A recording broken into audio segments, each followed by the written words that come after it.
है कि पुरी छह कुलमास मास कुश कुंड अज मध्य यव शाक धान्य अम्ल नाम।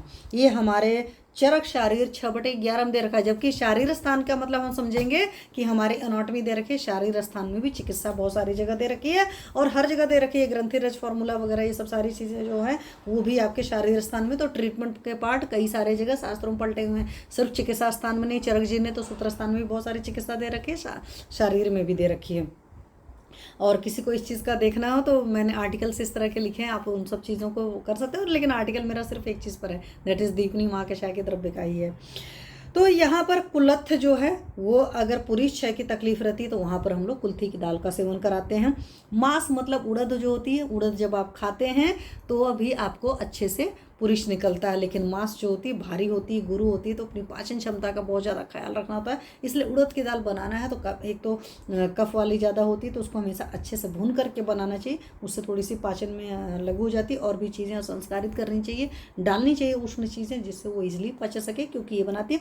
कुसकुंड का मतलब छत्र शाक होता है, तो इसको खाते हैं तो ये भी आपके पुरुष क्षय में बहुत बढ़िया काम करता है, मतलब मल कम निकल रहा था। उसके अलावा क्या है, अज मध्य।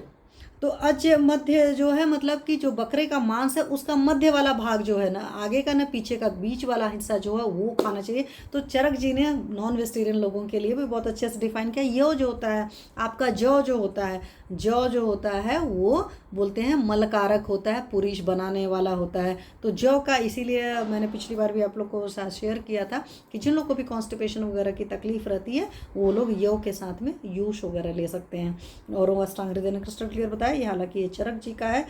शाक मतलब आप बहुत सारा पत्र शाक वगैरह खाइए, और मॉडर्न में भी या इधर भी ऐसे बोलते हैं ना कि बहुत सारा आप लीफी वेजिटेबल्स खाते हो तो अच्छी तरीके से निकलता है, क्योंकि वो आपके पॉटी को एक बल्क देता है, एक अमाउंट देता है। तो जो मॉडर्न में आप ये समझते हो कि कुछ ऐसी चीज़ें आपने खाई जो आपके पॉटी को बल्क दिए, बढ़ाए, तो वो चीज़ आप अपने आयुर्वेद में ऐसे समझने की कोशिश करिए। धान्य अम्ल जो है मतलब कांजी वगैरह का है। और देखिए कांजी के सेवन का टाइम है, लेकिन जिन लोगों ने भी कांजी सेवन किया, क्योंकि हमारे घर में भी कुछ लोगों ने बनाया था, सेवन किया था, उन्होंने खुद बताया था उस वक्त उनको पॉटी बहुत अच्छे से खुलकर हो रही थी, पेट उनका बहुत बढ़िया से था। लेकिन धान्य अम्ल के साथ आपको पता है कि पित्तज प्रकृति वालों के लिए निषेध है, उस बात को भी समझने की कोशिश करिए। मात्रा बहुत कम होती है, क्योंकि देश काल परिस्थिति का गुलाम आयुर्वेद और एस्ट्रोलॉजी दोनों है। और आयुर्वेद तो सीधे सीधे कहता है पुरुषम पुरुषम भिक्षम, हर इंसान के लिए अलग अलग चीज़ें होती है। मैं आप लोग को सारी चीज़ें बता देती हूँ, लेकिन फॉलो करने से पहले please visit your nearest consultant.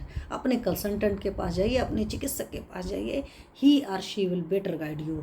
Okay, ठीक है। उसी तरीके से सुश्रुत जी ने कहा है स्व योनि वर्धन द्रव्याणि प्रतिकार है। तो चिकित्सा का एक सूत्र ये भी है कि जिस चीज़ की कमी है उसको बढ़ाने वाले द्रव्यों का जब आप सेवन करते हैं तो बहुत बेहतर, बहुत शानदार चिकित्सा होती है। ठीक है, चलिए अब जब हमने पुरुष क्षय की